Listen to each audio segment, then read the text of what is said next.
அனைவருக்கும் வணக்கம். இன்றைய காலை நேர தலைப்புச் செய்திகள். வெளிநாடுகளில் உள்ள இலங்கையர்களின் பாதுகாப்பை உறுதிப்படுத்துவதற்கு முன்னுரிமை அளிக்கப்படும் என தெரிவித்துள்ள வெளிவிவகார அமைச்சர் விஜித ஹேரத் இஸ்ரேலில் வசிக்கும் சுமார் 29,000 இலங்கையர்களின் நலம் குறித்து இஸ்ரேலிய வெளிவிவகார அமைச்சருடன் கலந்துரையாடியுள்ளார். இதுகுறித்து அமைச்சர் விஜித ஹேரத் தனது உத்தியோகபூர்வ எக்ஸ் தளத்தில் பதிவிட்டுள்ளார். வெளிநாடுகளில் உள்ள தமது குடிமக்களை பாதுகாப்பதே எமது முதன்மையான முன்னுரிமையாகும்.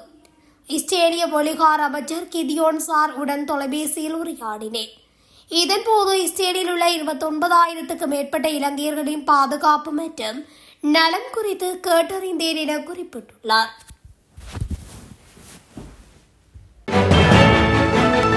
வளைகுடா பிராந்தியத்தை ஒட்டியுள்ள பகுதிகளில் நிலவும் போர் பதற்றத்தை கருத்தில் கொண்டு சர்வதேச கடற்பரப்பில் கடத்தொழிலில் ஈடுபடும் இலங்கை பல்தினம் கொண்ட மீன்பிடி படகுகளின் பாதுகாப்பை உறுதிப்படுத்த கடத்தொழில் திணைக்களம் விசேட அறிவுறுத்தல்களை வெளியிட்டுள்ளது.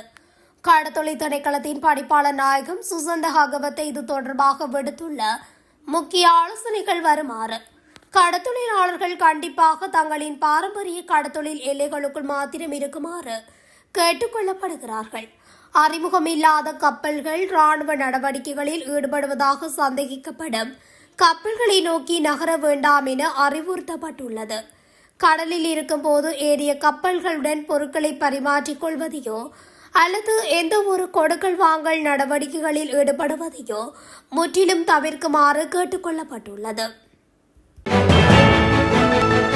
மத்திய கிழக்கில் தொடரும் பதற்றங்களுக்கு மத்தியில் கொழும்பு துறைமுகத்திற்கு அருகிலுள்ள கடற்பரப்பில் 2வது ஈரானிய கப்பல் நங்கூரமிட்டுள்ளதாக செய்திகள் வெளியாகியுள்ளன. IRIS புஷேர் என்று அழைக்கப்படும் இந்த கப்பல் டேங்கர் வகை ராணுவ விநியோக கப்பலாக கருதப்படுகின்றது.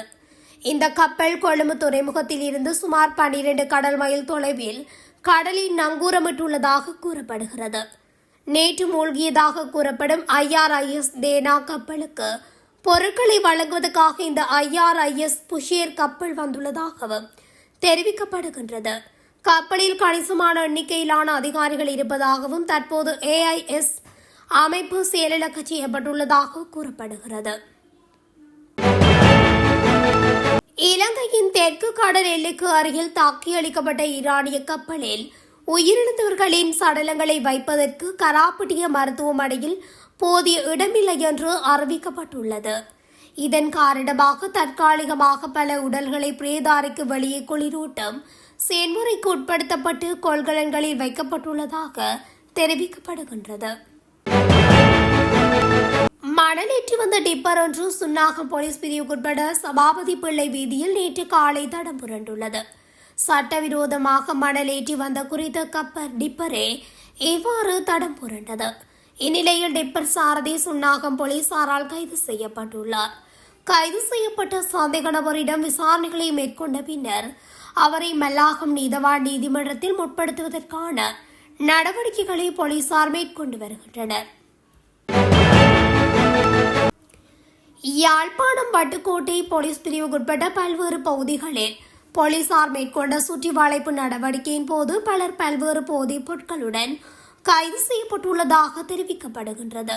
கடந்த சில நாட்களாக முன்னெடுக்கப்பட்ட சுற்றி வளைப்பில் கள்ளச்சாராயம், காஞ்சா மற்றும் ஹெரோயின் போன்ற போதைப் பொருட்களுடன் 10 பேர் கைது செய்யப்பட்டுள்ளனர். கைது செய்யப்பட்ட சந்தேக நபர்கள் மல்லாகம் நீதிமன்றத்தில் முற்படுத்தப்பட்ட வேளை அவர்களை விளக்கமறியலில் வைக்குமாறு நீதவான் உத்தரவிட்டார். இலங்கையின் கடற்பரப்பிற்கு அருகில் நிலை கொண்டுள்ள ஈரானிய கடற்படை கப்பலை நாட்டுக்குள் அனுமதிக்க கூடாது என அமெரிக்க தூதரகம் அழுத்தம் கொடுத்து வருவதாக தேசிய சுதந்திர முன்னணியின் தலைவர் பிமல் வீரவங்ச குற்றச்சாட்டை முன்வைத்துள்ளார். இந்த விவகாரத்தில் ஜனாதிபதி அடர்குமார் திசாநாயக்க அமெரிக்காவின் அழுத்தங்களுக்கு படுகிறாரா எனவும் பிமல் வீரவங்ச கேள்வி எழுப்பியுள்ளார். கப்பல் விவகாரத்தில் கொழும்பு துறைமுக அதிகாரிகளுக்கும் அரசாங்கத்திற்கும் அமெரிக்க தூதரக அதிகாரிகள் கடும் அழுத்தம் கொடுத்துள்ளதாக விமல் வீரவங்ச தெரிவித்துள்ளார்.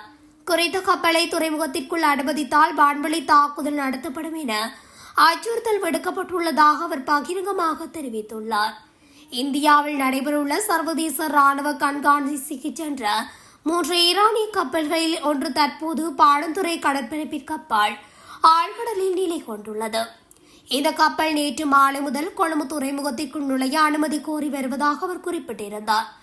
இந்த கப்பல் ராணுவ நடவடிக்கைகளுக்காக வரவில்லை எனவும் தொழில்நுட்ப திருத்தங்கள் அல்லது அத்தியாவசிய தேவைகளுக்காகவே அனுமதி கோருவதாகவும் விமல் வீரவங்ச சுட்டிக்காட்டினார்.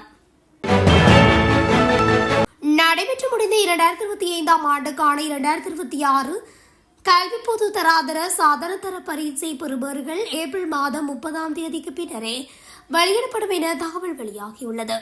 குறித்த விடயத்திலே பரீட்சைகள் ஆணையாள நாயகம் AKS இந்திகா குமார் லியனக்கே தெரிவித்துள்ளதாக ஆங்கில ஊடகம் செய்தி வெளியிட்டுள்ளது.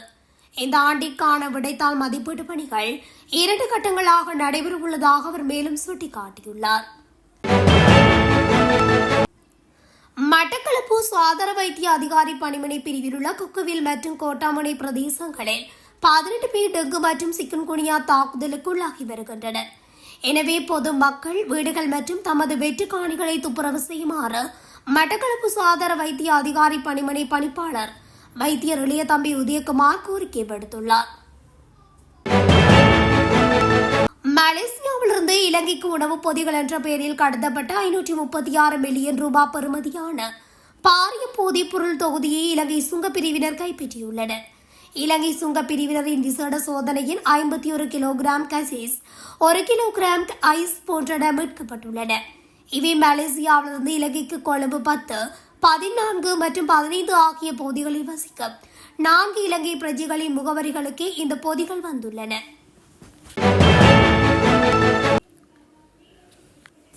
வாதுவ ரயில் நிலையத்தில் ஓடும் ரயிலில் ஏற முயன்ற தகவல் தொழில்நுட்ப நிபுணர் ஒருவர் ரயிலில் மோதி உயிரிழந்துள்ளதாக வாதுவ போலீசார் தெரிவித்தனர். உயிரிழந்தவர் வாதுவ பாலிகா வீதியில் வசிக்கும் 42 வயதுடைய 2 பிள்ளைகளின் தந்தை என அடையாளம் காணப்பட்டுள்ளார்.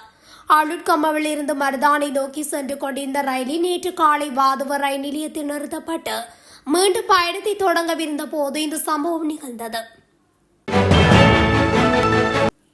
மத்திய கிழக்கு பிராந்தியத்தில் நிலவும் தற்போதைய பாதுகாப்பு சூழலை கருத்தில் கொண்டு கட்டாரில் வசிக்கும் அனைத்து இலங்கை பிரஜைகளும் தங்களை பற்றிய விவரங்களை உடனடியாக தூதரகத்தில் பதிவு செய்யுமாறு கட்டாரில் உள்ள இலங்கை தூதரகம் அவசர கோரிக்கை விடுத்துள்ளது. கட்டாரில் உள்ள இலங்கை தூதரகம் விடுத்துள்ள விசேட அறிவிப்பில் இதற்காக வழங்கப்பட்டுள்ள கூகுள் படிவத்தை பூர்த்தி செய்வதன் மூலம் இலங்கையர்கள் தங்களை பதிவு செய்து கொள்ள முடியும் என தெரிவிக்கப்பட்டுள்ளது. பிராந்தியத்தில் ஏதேனும் அசாதாரண சூழல் ஏற்படும் பட்சத்தில் இலங்கையர்களுடன் விரைவான தொடர்புகளை பேணுவதற்கு இந்த தரவுகள் உதவும் எனவும் அவசர வெளியேற்றம் அல்லது பாதுகாப்பு திட்டங்களை முன்னெடுக்கும் போது தூதரகத்தின் ஒருங்கிணைப்பு பணிகளை இது இலகுபடுத்தும் எனவும் கட்டாரில் உள்ள இலங்கை தூதரகம் தெரிவித்துள்ளது. 2 போலீஸ் அதிகாரிகளை தாக்கி அவர்களின் சீருடையை கிழித்ததாக கூறப்படும் லொரி சாரதி ஒருவரை கைது செய்துள்ளதாக களுத்துறை தெற்கு தலைமையக போலீசார் தெரிவிக்கின்றனர். ஆபத்தான முறையில் லொரியை செலுத்திய நபரை கைது செய்ய சென்ற போதே இந்த சம்பவம் நடந்துள்ளது. சம்பவத்தில் கைது செய்யப்பட்டவர் பயாகல பிரதேசத்தைச் சேர்ந்த 31 வயதுடைய நபர் ஆவார்.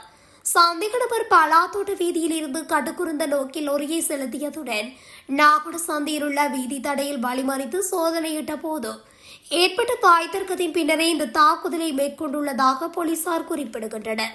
தாக்குதலுக்கு இலக்கான 2 போலீஸ் அதிகாரிகளும் நாகட போதனா வைத்தியசாலையில் அனுமதிக்கப்பட்டுள்ளதுடன் சந்தேக நபர் மேற்கொண்ட கத்திக்குத்து தாக்குதலில் அதிகாரி ஒருவரின் இடது கையில் வெட்டுக்காயம் ஏற்பட்டுள்ளதாகவும் போலீசார் தெரிவிக்கின்றனர்.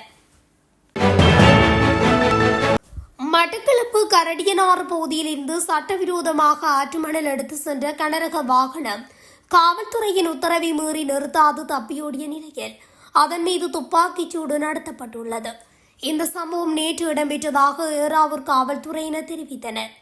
அதன்பின் குறித்த கனரக வாகனத்தை நிறுத்தி மடக்கி பிடித்து சாரதியையும் உதவியாளரையும் கைது செய்தனர். இதன்போது கைது செய்யப்பட்ட 25 வயதுடைய கரகினாறு கித்துல் பகுதியைச் சேர்ந்த சாரதியிடமிருந்து 3180 மில்லிகிராம் ஹெரோயின் போதைப் பொருளையும் 22 வயதுடைய ஏறாவூர் மீராகேணியைச் சேர்ந்த உதவியாளரிடமிருந்து 3420 மில்லிகிராம் ஹெரோயின் போதைப் பொருளை மீட்டு ஏறாவூர் காவல்துறையிடம் ஒப்படைத்தனர். உலகளாவிய எரிசக்தி சந்தையில் மசகு எண்ணெய் மற்றும் இயற்கை எரிவாயுவின் விலை அதிகரிப்பை பதிவு செய்துள்ளது. மத்திய கிழக்கு பிராந்தியத்தில் நிலவி வரும் தீவிர போர் பதற்றங்களை அடுத்து இந்த நிலைமை ஏற்பட்டுள்ளது. அதன்படி WTI ரக மசகு எண்ணெய் பீப்பாய் ஒன்றின் விலை 77.86 அமெரிக்க டாலராக நேற்று அதிகரித்துள்ளது. அதேவேளை சர்வதேச ரீதியில் அதிகம் பயன்படுத்தப்படும் பிரெண்ட் ரக மசகு எண்ணெய் பீப்பாய் ஒன்றின் விலை 84.59 அமெரிக்க டாலராக நிலவுகின்றது. இத்துடன் தமிழொலியின் இன்றைய காலை நேர தலைப்புச் செய்திகள் நிறைவடைகின்றன. தொடர்ச்சியாக செய்திகளை அறிந்து கொள்ள தமிழொலி ஊடகத்துடன் இணைந்திருங்கள். நன்றி, வணக்கம்.